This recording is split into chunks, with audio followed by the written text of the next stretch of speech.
Hello and welcome to our webinar today. On behalf of the Center for Occupational and Environmental Health, I would like to welcome you to our webinar, Beyond Sedentary Workplaces, Research and Recommendations, presented by Dr. Caitlin DeClercq. A few housekeeping items first. You'll be muted during this presentation. If you would like to ask a question, please enter it into the online chat or Q&A. We'll save time at the end of the presentation to address questions. Following the webinar, attendees will receive an email with an evaluation and private links to the content. This webinar will not be made publicly available on Facebook or YouTube, but is available to registered learners.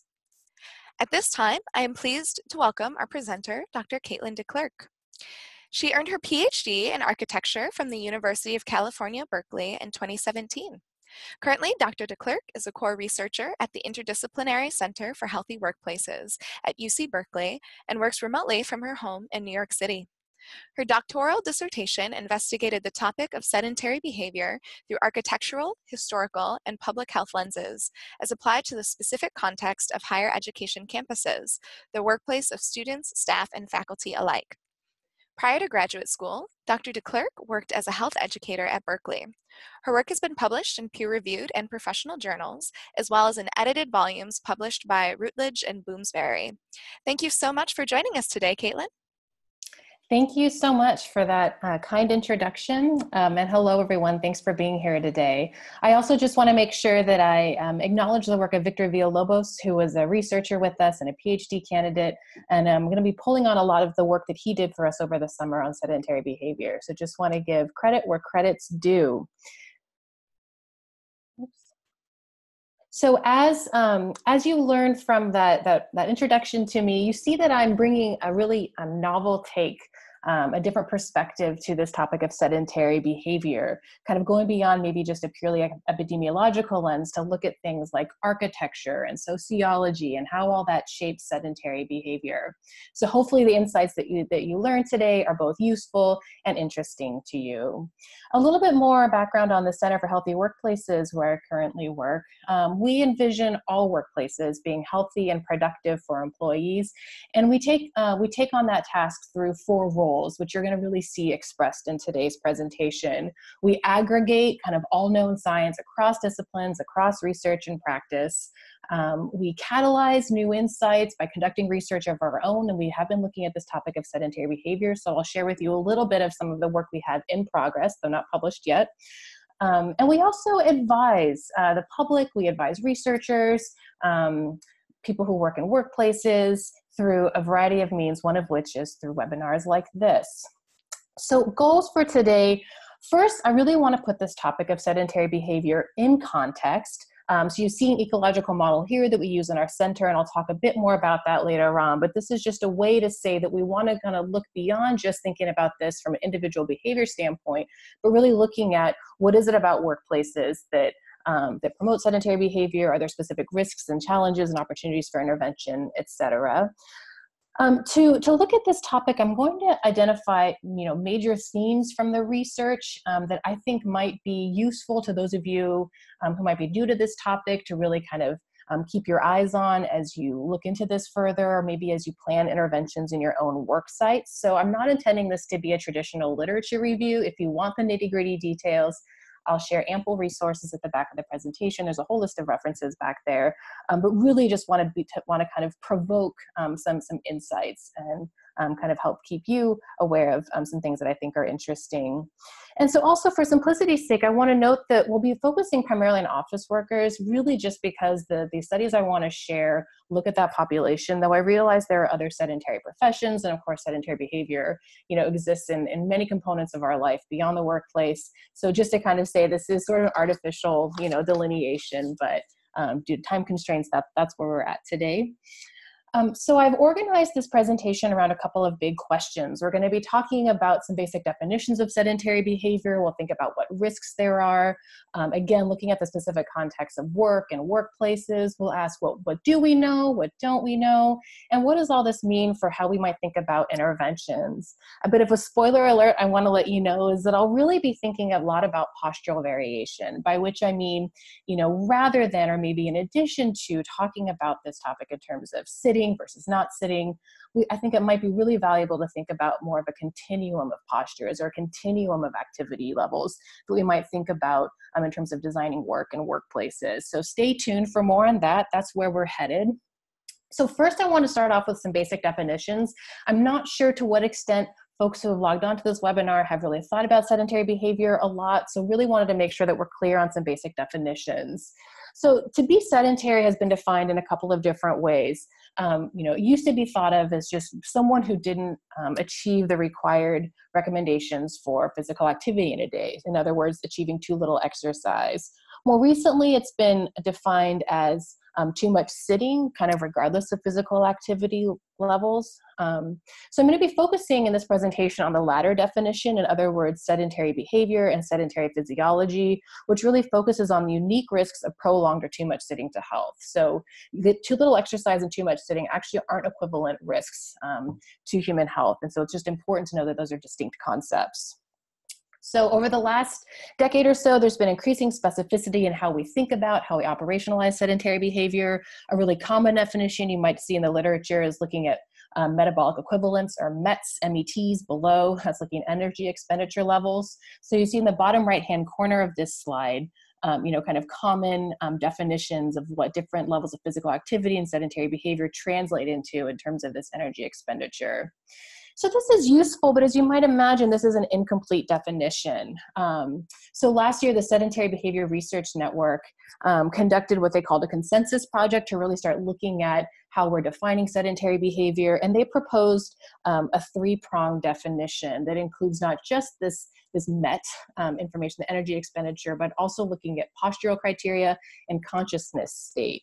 So said another way, according to the Sedentary Behavior Research Network, a behavior is considered sedentary if it fulfills three criteria. It's in a waking state, it's done sitting, reclining, or laying down, and its metabolic equivalent is 1.5 or less. So what I like about the work of this consensus project, and you can read more about it in this article by Tremblay and colleagues, is that it's really reflective of an effort to consider temporal and postural dimensions of sedentary behavior. So this graphic you see on the right-hand side of the slide depicts a continuum of movement over the course of a day. So you see the internal circles, the darker colors right there, those are depicting different consciousness states. So basically you're either asleep or awake, and if you're awake, you're engaging either in some kind of physical activity or some kind of sedentary behavior. And then the outer circles, the lighter colored circles, are depicting different postures. So the keen eye might see that these postures are repeated on different parts of this circle, meaning that some types of sitting are considered sedentary behavior, and some types of sitting are considered physical activity, depending on the level of energy expenditure there.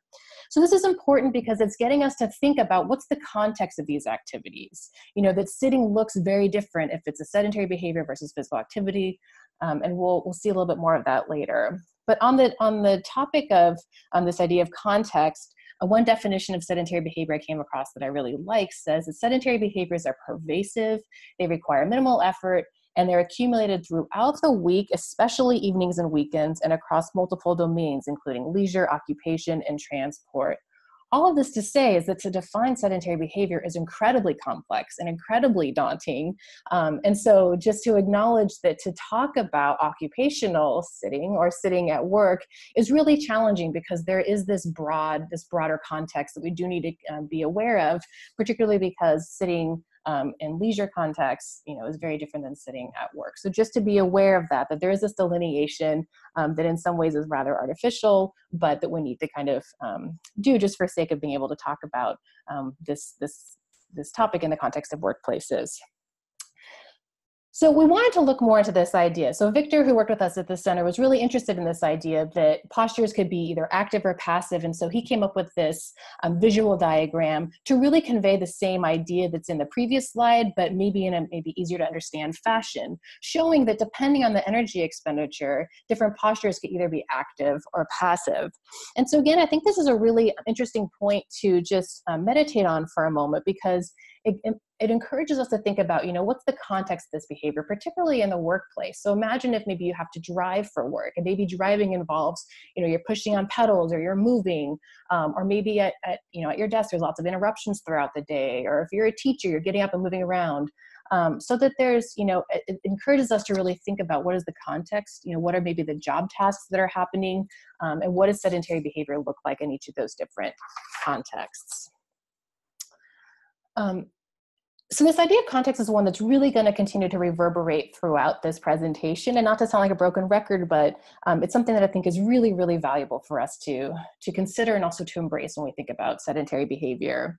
So there's been some work articulating contextual definitions of sedentary behavior, and I'll share one with you here, which is by Neville Owen, who is just prolific in this field of sedentary physiology. And he suggests that, quote, "It seems probable that sedentary behavior will be determined more strongly by the situations people are in than by their individual characteristics." So that's really interesting, because it's kind of getting at why I chose the title I did for this presentation, which is really thinking about the sedentary workplace beyond or in addition to sedentary behavior. So really trying to think about this particular context, what shapes sedentary behaviors, what puts some people more at risk, or maybe what shapes what those behaviors are. So another thing just to acknowledge is that there's been studies that look specifically at the sedentary workforce, but this really is a multifaceted idea, as you might imagine. So we're going to be hearing more from Mullane and colleagues in an upcoming slide. And they looked at sedentary behavior by different sectors and also by different job types. And of course, you might imagine that the findings are really heterogeneous across those different categories. And that's all compounded by different contextual factors. What's the culture of a workplace like? What's kind of the physical context like? What resources are available? And just individual level factors too. So bottom line is, it's complex. So why am I belaboring this point about sedentary behavior? For a couple of reasons. First, the way we define sedentary behavior really impacts how we go about measuring it, and also determines the efficacy of those measurements. So sedentary behavior can be measured in a variety of different ways. And in fact, that's one of the challenges of looking at the literature, is that there often is a lot of differences in terms of how different authors have chosen to operationalize the definition and then measure it. You can use questionnaires, accelerometers, postural sensors, just to name a few. So if you think about how complex the definitions of sedentary behavior are that we mentioned above, you might think, and we agree with that, the best bet is really to use combined methods to think about sedentary behavior. So maybe you'll use accelerometers to really see what kind of movement is happening, and postural sensors to see what postures people are engaging. Maybe a questionnaire could help point at maybe the job task that's happening there, or the context, maybe how people felt, et cetera, et cetera. So another implication of definitions is tied to how we conceive of interventions to reduce sedentary behavior. The late social epidemiologist John Castle famously, said that public health interventions are tied to the theory of disease that one espouses. So for example, if you see health as individually determined, then you look to improve health through behavior change and skill acquisition. Yet if you see health as shaped by external forces, then you might look to interventions in the built-in social environment. So definitions are important again, because if you look at the literature, particularly over the horizon of the last 10, 15 years, there's really a lack of consistency in definitions. And this is really difficult for us to really make strong inferences from the current state of the science. So you can't always directly compare results, particularly in older studies. Like, for example, some earlier studies used screen time or TV time as a proxy for sedentary behavior, which isn't a totally complete definition. That's just one example of it. So there really are some kind of fundamental challenges in asking seemingly basic questions like, how much do we sit? How much does it matter? For whom? When? And so we're going to kind of dig into some of this complexity. So speaking of complexity, one of when we started asking this question in our center, what are the risks of sedentary behavior? The first thing we wanted to do was to really just kind of compile all known science on sedentary behavior. And so we kind of started with a sort of a basic inventory, if you will.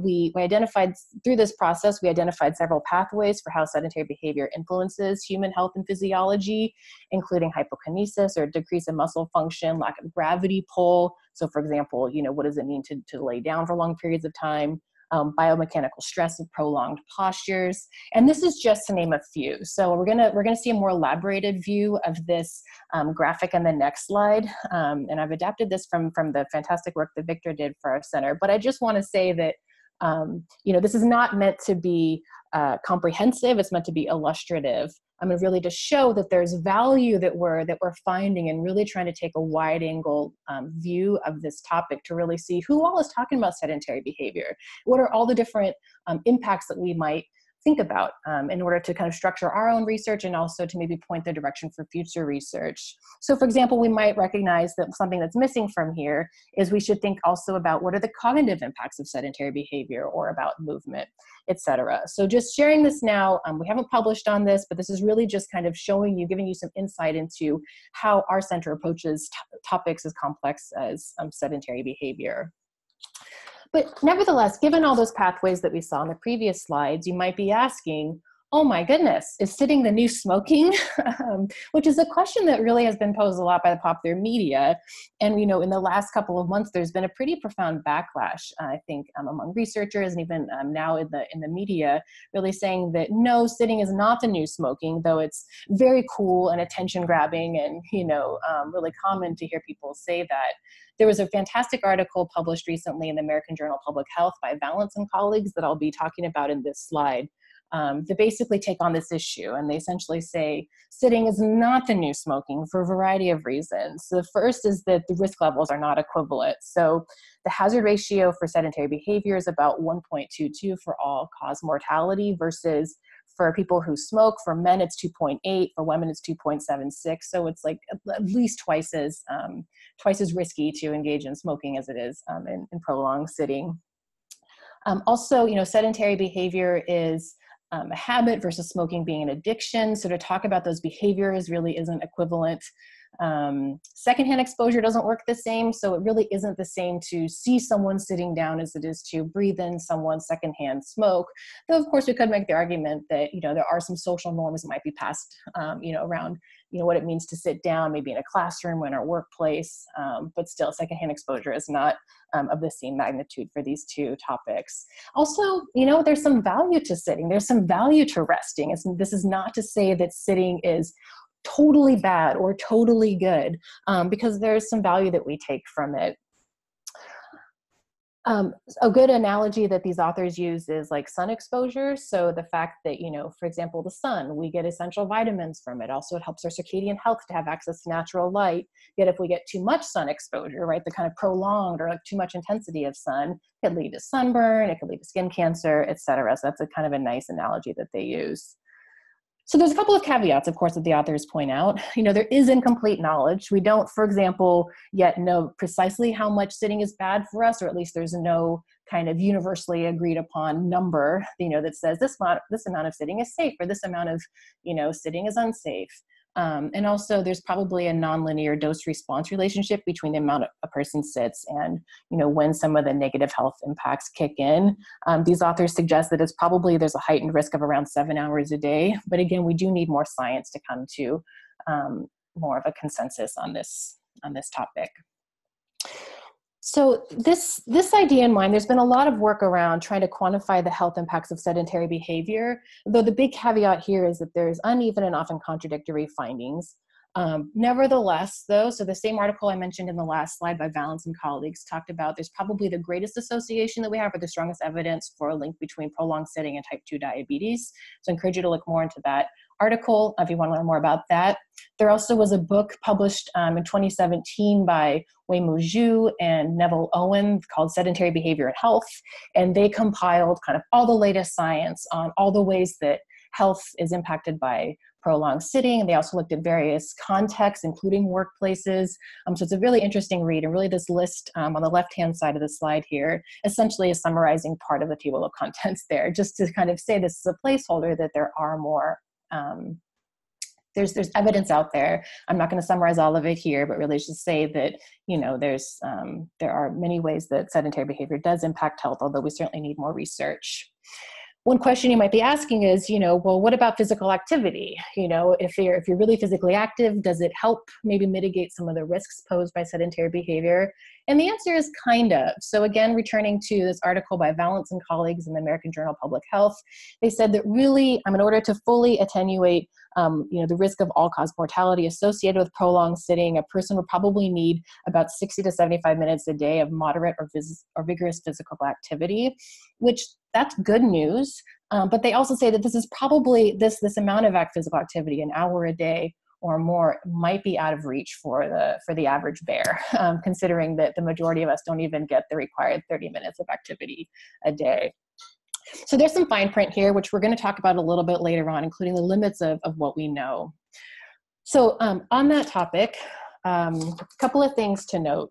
So first, there's different impacts for different population subgroups. So it's really challenging to talk about, in kind of blanket or universal terms, the specific, risks posed by sedentary behavior, also the amounts of sitting that are harmful, because all that's probably going to change if someone has a metabolic disorder, or maybe the type of diet they have, or the amount of sleep they get, or their fitness levels, etc. So it really depends. And this is one of the recommendations, for future practices, to really look at population subgroups, and also those with pre-existing conditions, and how all this is impacted by or exacerbated by sedentary behavior.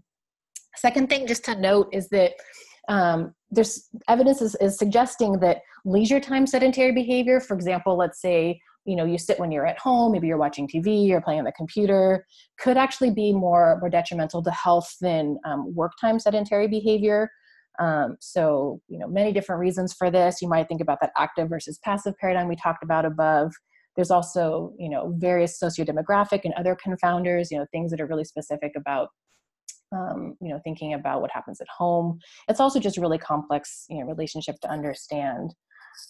And then in terms of really understanding the effects of interventions on sedentary behavior, we really know more about the long-term implications of sedentary behavior than the short-term implications. And part of that is because it's just easier to measure short-term implications. So there's more to say here, but I think I'm gonna leave it here for now. And of course, if you have more questions, I'm happy to answer it at the end.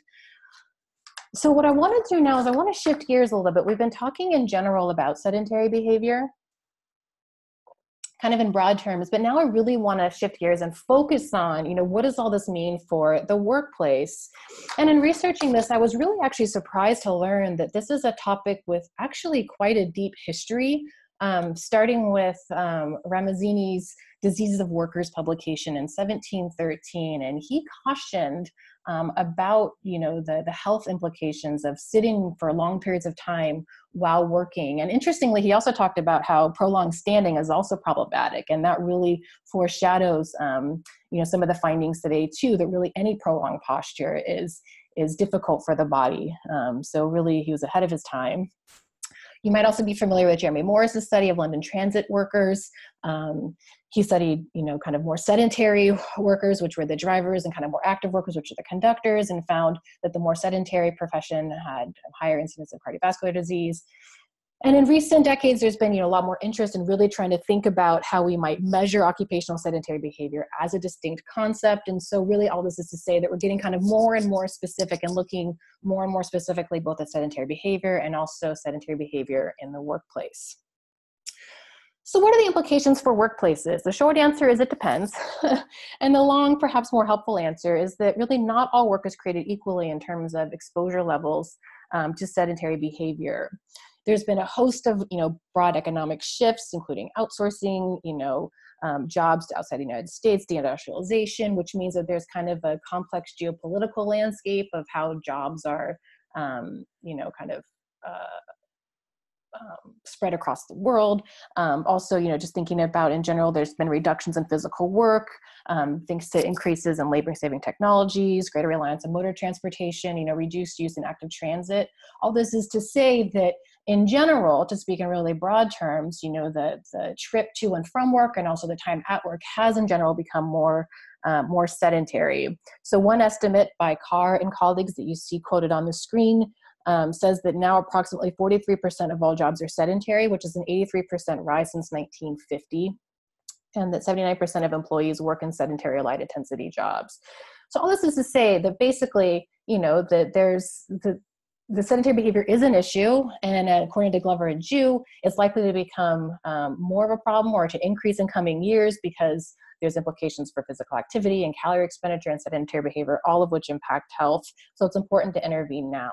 Also, we'll echo the point that there's this gradient of occupational sitting, so that again, certain professions, certain job types have higher exposure to sedentary behavior than others. One chapter I was reading, I think it's by Brown, was saying that the profession with the least amount of occupational sitting is stay-at-home parent. And as the parent of a small toddler, I can certainly attest to that. But you might think about also labor occupations, blue collar, white collar, et cetera.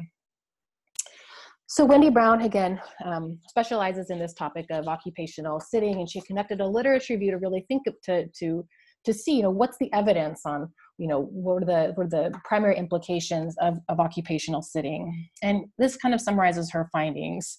So it looks like that there's a correlation with weight gain, or BMI, such that those sitting for more than 7.4 hours a day were more likely to be overweight or obese. Yet, she cautions, and here's the big caveat, first, it's not clear the direction of that correlation, and also it could be that leisure time sitting is actually more strongly related. So that again, this leisure time sitting is really something to pay more attention to, or pay a lot of attention to anyway, in addition to looking at what happens at the workplace. Other health risks she looked into include cardiovascular disease, diabetes, cancer, mortality, though there seems to be mixed evidence here. So all this is to say that we do need to have, there is more science that's needed for us to really fully understand. She notes that studies are plagued by the challenges of measuring occupational sitting and also accounting for numerous potential confounders, including what people do when they are not at work. So again, this idea of leisure time sitting, makes it really difficult to fully suss out what's happening at work versus at home. And that, if you think about the continuum of postures throughout the day, like we saw in one of the first slides. So just wanted to also note that at the bottom of the screen, you see McEwen and colleagues did a literature review. It's now a few years old, but they looked at psychological impacts, mood, cognitive function, et cetera, associated with use of activity permissive workstations like treadmill desks. And so this is to say that there is some work and increasing interest in looking at implications, including and beyond health implications of sitting, and also the use of activity permissive workstations. Of course, the evidence is still a little conflicting or weak in some areas, but nevertheless, it's an important thing for us to keep our eyes on. So another reason for us to think about work is that it's a really compelling and important site for interventions. So let's return to this idea of context. So individual behavior, and therefore sedentary behavior, is really best understood in a broader context. And that's one of the reasons why workplaces are so important. So Satariano and Macaulay have really talked about how there's a relationship between individual and community level factors. So for example, a person's individual behavior is impacted by the social environment, and in turn, individual people comprise a social environment. And so there's kind of a bidirectional influence there. Kind of a more highly articulated version of the same ideas, an ecological model. For example, at the bottom right of your screen, you see this ecological model by Kaplan, who really shows that individual or population health outcomes are impacted by a whole host of different influences. So there's physiological pathways, there's individual risk factors, there's social factors, there's kind of living conditions, also where we work, institutions we're part of, social economic policies, et cetera, et cetera. So all this is to say that there's a lot of things that impact, why a person engages in a particular behavior, and, the different risks that they are exposed to over the course of their life. And for this reason, Baum and Fisher talk about how it's more efficacious or more effective to intervene in environments and institutions, and kind of social level interventions than individual behavior change. So I wanted to highlight one study that I thought was really interesting and emblematic of this idea of the ecological model. Let me catch up with myself and my notes here. Apologies.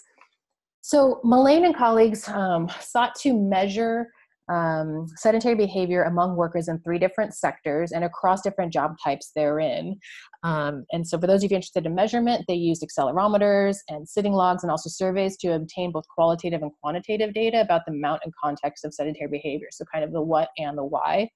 And interestingly, they propose this ecological model, not unlike what we saw in the previous slide, to really articulate the different individual, cultural, physical, and organizational level variables that might shape or influence the levels of sedentary behavior that they would find among participants.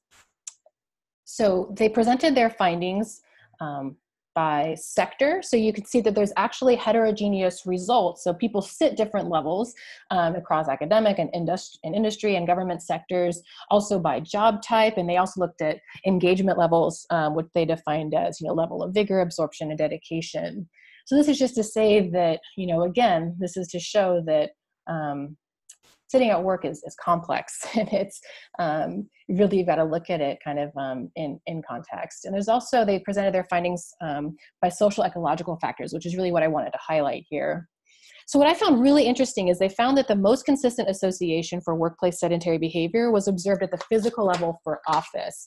So this meant that private offices as compared to, so people who worked in private offices as compared to, let's say, an open office, were sat more, they sat for longer periods of time, and they stood less, which really surprised me. I kind of assumed that if you work in a private office, you kind of have more control over maybe your desk or at least your behaviors, and you could sit when you want, you could stand when you want, you could in theory take more breaks without maybe interrupting the person next to you, you could walk around without disturbing folks.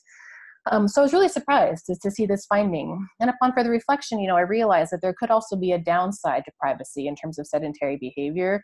If you close the door and limit interruptions, maybe you're also limiting some opportunities for some of those spontaneous interactions that could lead to, breaks in sedentary time. And also, maybe you're also cut off from social norms of, maybe workplace interventions that are really trying to encourage, more breaks or more physical activity, et cetera. So just thought I would share that finding because it's one that I kind of thought, wow, that really went against what my assumptions were. And then again, it points to the importance of looking at the social ecological context of sedentary behavior. They also noted that things like built environment are really important. So for example, if the context surrounding a work site is really walkable, it might encourage someone to use a lunch break to go for a little walk and encourage exercise. So recognize that exercise is not the same thing as sedentary behavior, but still it's an important thing for us to consider nevertheless. So some implications of this study. First, they said, and I've said this a lot of times, that interventions really need to consider context. So if you think about, trying to design an intervention for all the different factors that they talked about, all the different people that were involved in this study, you can imagine that you're going to get very different results depending on the sector, engagement level, job type, and then of course all the different factors that are there. So this is important because there's limited generalizability, therefore, of results. Work environments, cultures, and norms vary greatly, and the acceptability and feasibility of workplace interventions pertaining to sedentary behaviors may differ accordingly, according to these authors. So there's some nuance that's needed. I wanted to share a second study because I thought it was really, really interesting in its methodology and also in trying to highlight, why some interventions work and why some don't. So Hadraft and colleagues conducted a qualitative study of participants who participated in a cluster random control trial of a multi-component intervention to reduce prolonged workplace sitting. That's a mouthful, but basically what they did is they interviewed people who had participated in this multi-component intervention called Stand Up Victoria. And basically these participants had access to sit-stand workstations. They received individual health coaching, and they also had support from peers and mentors and leaders in the organization to really encourage behavior change. So that there's a relative low number of people that these authors interviewed. You'll see at the bottom of your screen, 28 total. But I think that the insights that they gleaned are really interesting nonetheless, and it might help us think a bit more in detail about this idea of why context is important. So I've summarized some of the primary findings on the right-hand side of your screen in this box. So overall, participants were really, grateful. They had positive things to say about participating in this intervention. They reported increased awareness of their own behaviors, and they also reported improvements in health and well-being. Regarding effects on work performance and productivity, measures of this were largely inconclusive, but participants did cite some reasons that I think are really, really interesting for us to think about. So some participants reported the barriers of certain postures to various work tasks. So for example, some work tasks that a person might have to engage in might just be really challenging to do while standing or while sitting or what have you. So really thinking about how, I think this is a call for the need for choice and being able to kind of adapt different postures to meet the different work tasks that are required and to have environments that support that. Also, some participants talked about barriers of the actual standing desk design that were used in this study. My understanding is that rather than having kind of the full desk that would move up and down, the participants were given kind of a smaller platform that would really house maybe, let's just say, like a computer and a piece of paper. And so some respondents reported that platform would become a bit wobbly. So you could imagine trying to type on a laptop on this wobbly platform that would really pose some challenges to feeling productive. Okay, so social support was also really important. Participants really emphasized the importance of social support and changing norms, and also encouraging behavior change. Encouragement from team leaders was really important. So that was a key finding from this study. Also, though this was a multi-component intervention, as you see on the left-hand side of your screen, participants really saw the provision of sit-stand workstations as the key driver of their behavioral change, and that's a quote. So that's really interesting that, and after this study was done, the intervention was complete and the sit-stand desks were removed, participants reported that it was hard for them to limit their sitting without having that kind of environmental aid, if you will. Also, health coaching and behavior change strategies were kind of mixed utility. Some found prompts to be helpful. Some found like just trying to take more trips to the bathroom, et cetera, to be really helpful. But really, the point here is that the study really shows this multifaceted or multidimensional process of behavioral change. Comprised of, having the thing itself, sit-stand workstations, but also kind of this broader social support and, strategies to encourage self-motivation. And interestingly, the authors, say, quote, individual and social factors interacted with environmental modification to influence behavior. What they're saying here is that this is an ecological model of health, not unlike what we saw in previous slides. So some recommendations that they cite. So the first is, they say, given what we found, these findings are supportive of the notion that sit-stand workstations are an effective and acceptable method for reducing sitting time in office workers, and that's a quote. So they do recommend access to sit-stand workstations, though I want to highlight that this isn't without controversy. Particularly recently, sit-stand workstations have become incredibly popular, and with good reason. They provide workers control over their environment, which is really great. They also do help.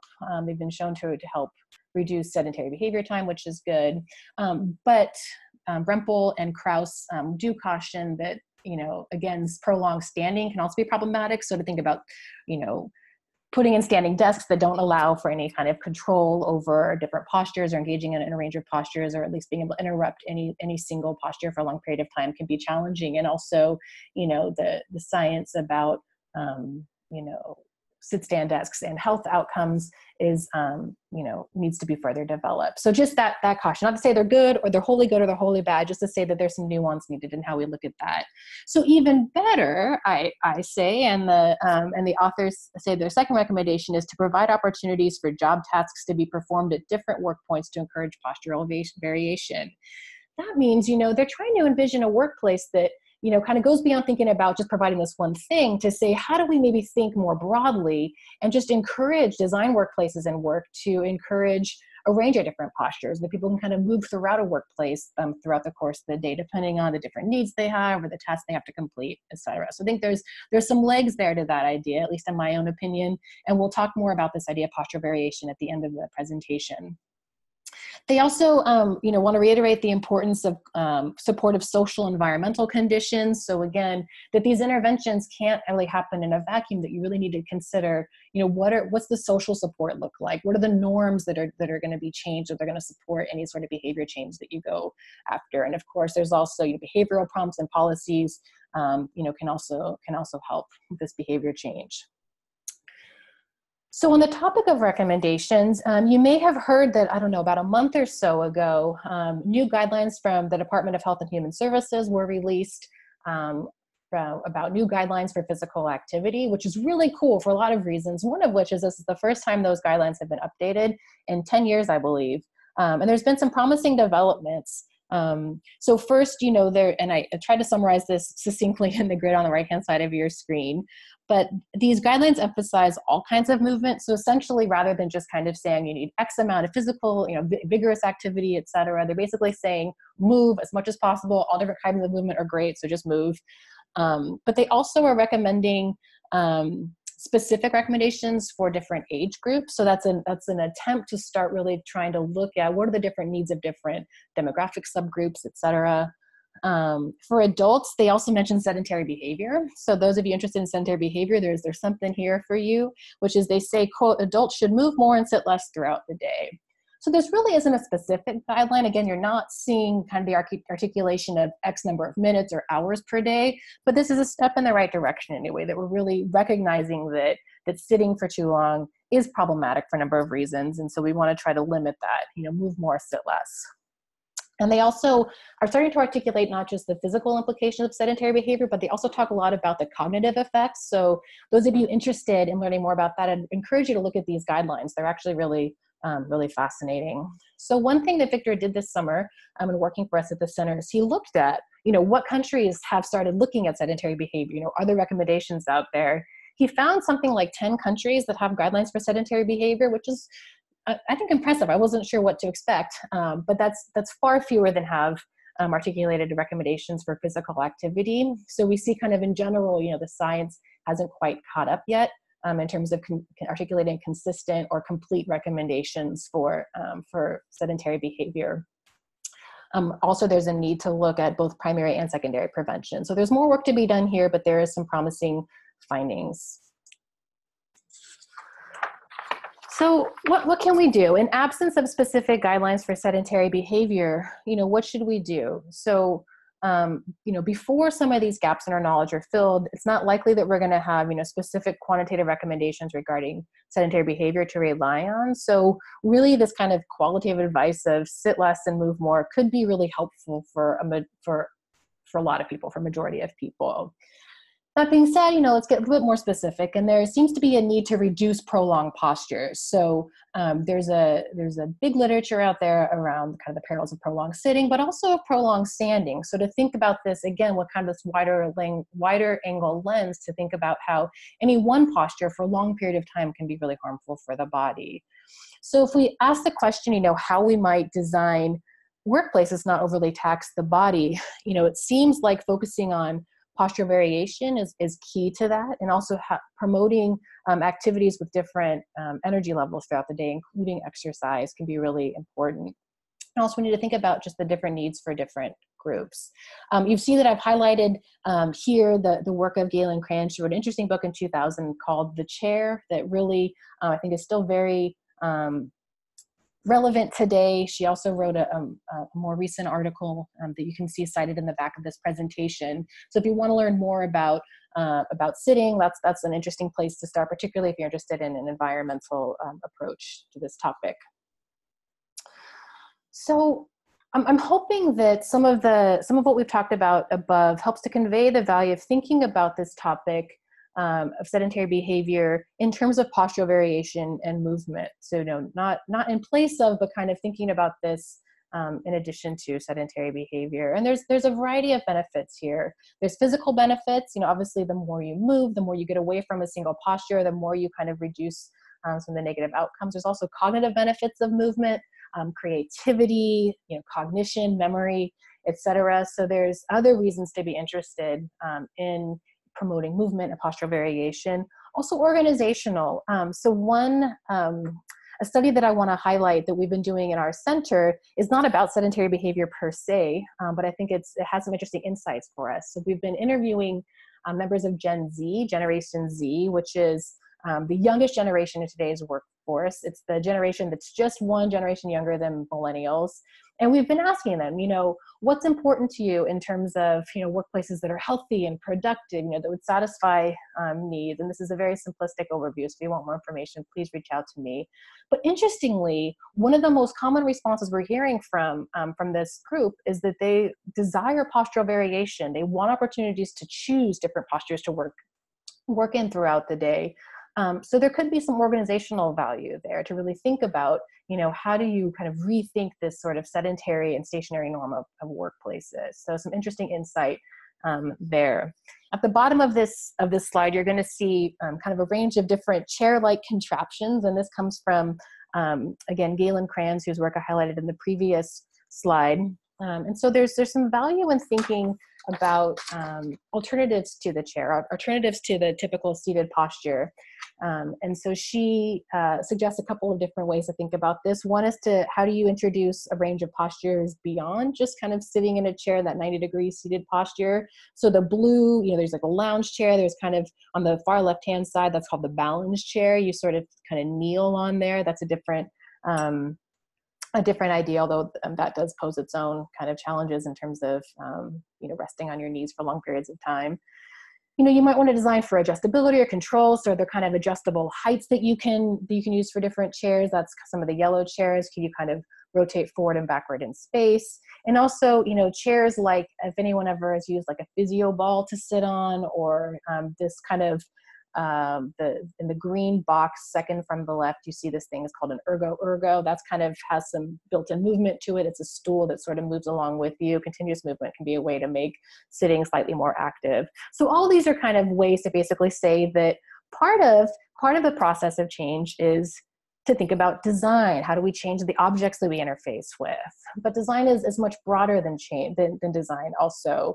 How do we also think about education? How do we think about workplace cultures and job redesign, et cetera? So this really is a multifaceted issue for us to think about. In terms of workplace culture, returning to the study by Hadgraft and colleagues who conducted that qualitative study about participants in the sedentary behavior intervention, one participant said, quote, as soon as managers say, if you want to stand, feel free to, you can guarantee that people will immediately stand because managers have given them permission to do so. And by extension, it seems like everyone else has given them permission to do so. So work culture has a lot to do with behavior change. As a bit of an aside, I'll say that during my PhD, I did a fair amount of teaching and also a fair amount of sitting in lecture halls. And even though I knew that it would be really good for me to stand up every now and then, I really felt the pull of like the classroom culture of not wanting to stand if I wasn't the one on the stage. It felt really weird to kind of stand up or to make myself somehow visible, or to maybe, what if I was disrupting my fellow learners? So just to say, the culture really does play a role here. To tie this back to the center that I work for, the Center for Healthy Workplaces, this is our ecological model that we use to really think about how we envision and work toward healthy, productive workplaces. And to us, physical and psychological states, positive physical and psychological states have to be satisfied. So there's basic needs that we need to satisfy in order to feel healthy and productive. And interestingly, sedentary behavior speaks to at least a couple of those, one of which is, feeling healthy, being physically healthy, but also it's about autonomy and control. So if you have control of your workstation or have control maybe over different postures, and again, I recognize that this is really strongly preferencing, office workers. So there's, different professions we might talk about. That really does help someone maybe have a sense of autonomy, which can be really important. So what we're looking at in the center is really thinking about, these concentric circles beyond physical and psychological states. How do we really think about interventions that help to facilitate the satisfaction of these basic needs? So that's where we're headed. In terms of next steps, I'll just really highlight what's on the right-hand side, just for interest of time. So this comes from the Sedentary Behavior and Health book, apologies, really looking at kind of what's needed next. So recognizing what we know, what we don't know, what do we need to really advance the science of looking at sedentary behavior and health. And first, there's this need for contextual sophistication. So we've talked about a couple of those themes that speak to this idea of really needing to look at the context of sedentary behaviors. We need to conduct more studies, of course. Also, there's the need for research across the life course, which means, understanding maybe how impacts are different for different age groups, but also thinking of like longitudinally if we can quantify the long-term impacts of sedentary behavior. There's a need to focus on subgroups and also to really think about viable behavioral change models and interventions. So to really think about if sedentary behavior is behavior, what's the best way to really think about how to intervene in all those factors that are going to help shape that behavior: personal, social, organizational, environmental, social impacts, et cetera. So From a practice standpoint, I think there's a couple of big ideas that I just want to echo again here, as if you haven't heard the word context enough. Again, I think context is really important to think about, as a means to intervention, but also really to understand all the different forms that sedentary behavior can take, and it's not a one-size-fits-all approach. Also, the need to design for movement, for choice, control, and for postural variation. I love this example here. The two pictures on the left are from Airbnb. You can click on that link and see a video where they've redesigned their office to really kind of think about this idea of movement. It's motivated by a real estate concern, but I think nevertheless, it's this idea of thinking about movement and control. So just one example. I realize that it's not necessarily going to work for all workplaces, but I share it with you just because I think it's just an interesting case study. Similar ideas at the D School at Stanford, where furniture is movable to help with collaboration. And also they talk about how they design furniture to be sort of all perch height, like stool height, so that people can sit or stand, but still maintain that eye-to-eye contact, which is a really important factor, actually. If you want people to be able to connect, how do you maintain that eye level, but also, support a range of postures? And that's just one example of that. So with that, let me end here. I want to thank you very much for your interest, and I welcome any questions that you have at this time.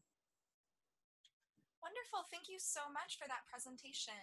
We do have a few questions. First, I do want to say, yes, the copies of the slides will be available as a PDF, and I'll be sending that out to you guys via email. And let me also just say that you're going to see there's a ton of references here too. So if there's things that really piqued your attention and you want more detail on, I encourage you to go check out those references. All right, excellent. So we have some other questions. The first question, how do you sell managers on being the change agents? At my workplace, everyone from top to bottom states lack of time as a primary reason for not engaging in wellness activities. What have other companies done to create a culture of movement? Wow, that's a really fantastic question. And the top of my head, I do not have a fantastic response to that, except to say that there's ways to make this an easy thing to engage in. So the benefit of something like, just for example, a sit stand desk, is that becomes part of your workday. It's not like an additional thing you have to go to.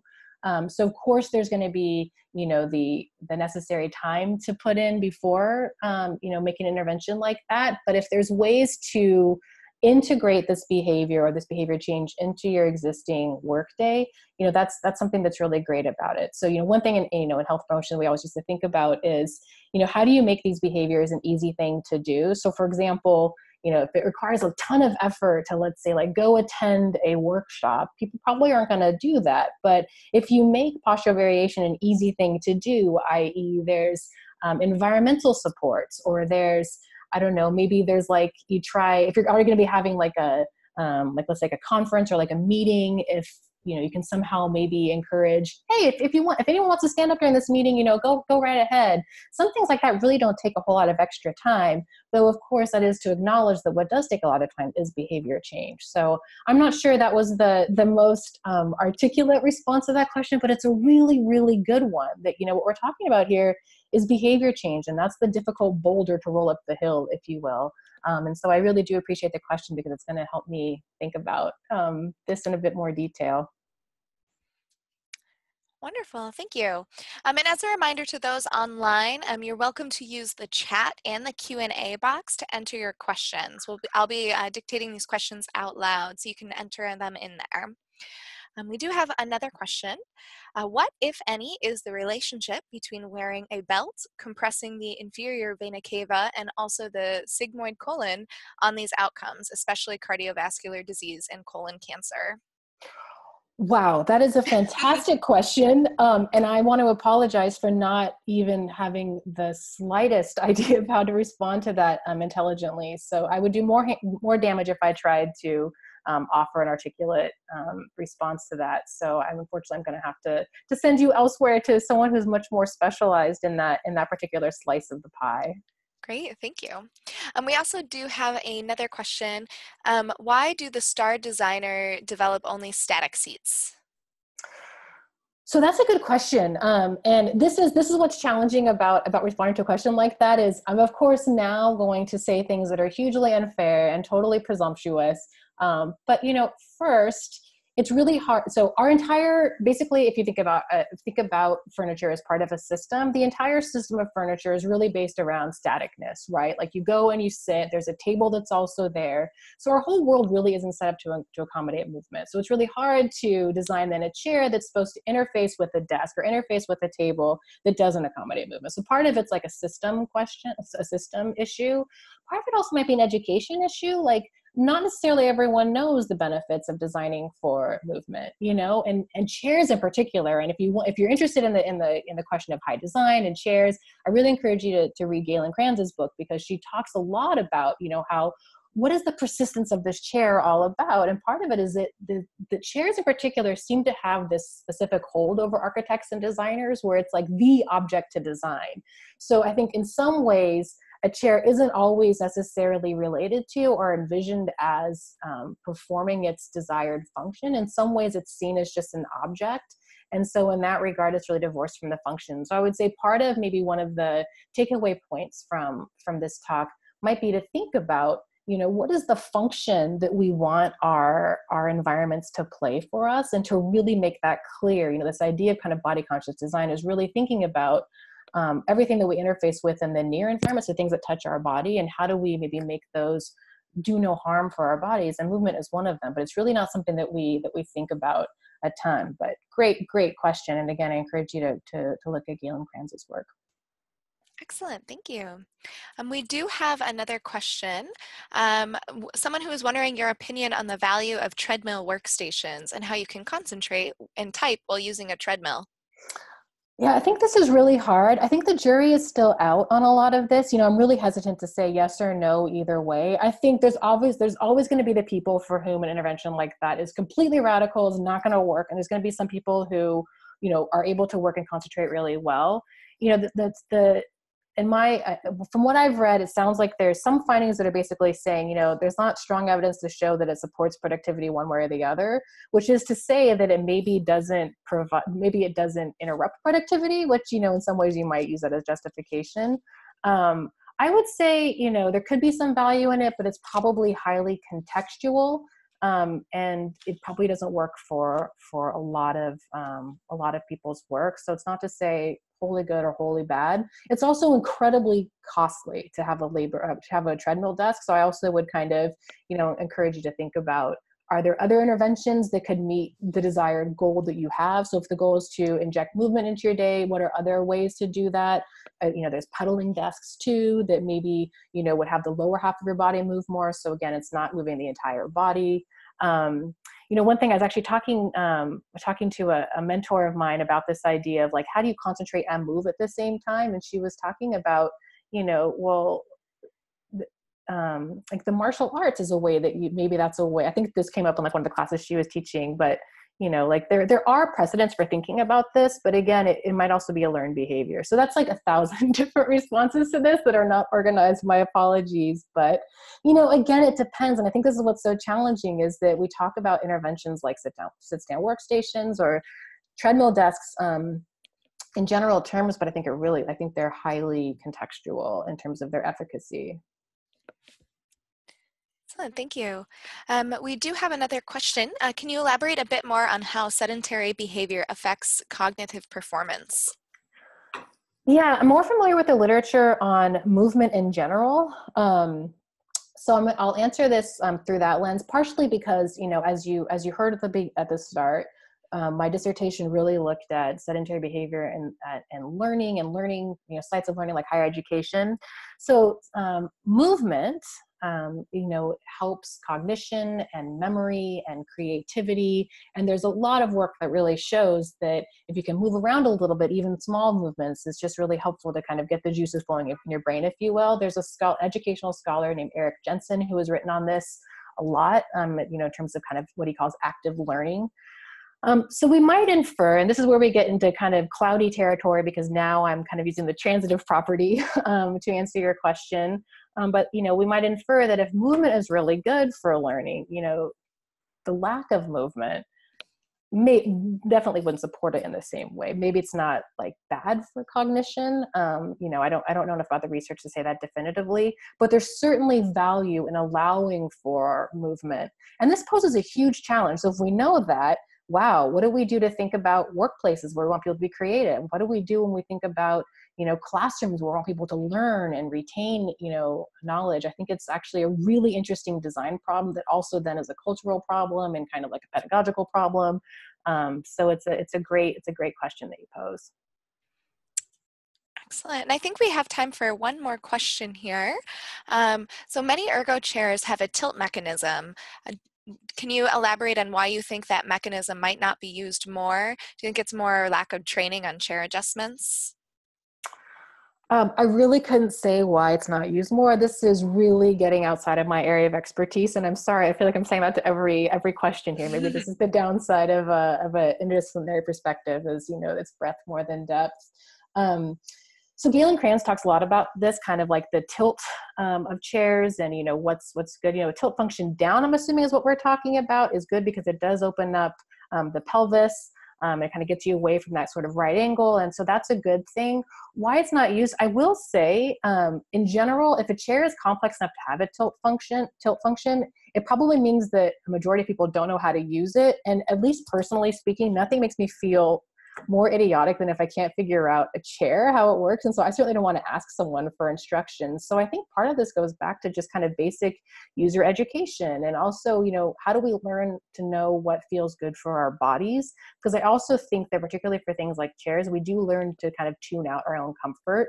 And maybe I'm just speaking more from my own experience here, but I do think it's a conversation that should be had. And I wouldn't discount the need for kind of basic education on any design object, including things like thermostats or, like windows that open up on their own or something. All these like cool design technologies do need to be, taught to users. We can't assume that they're going to make sense to someone.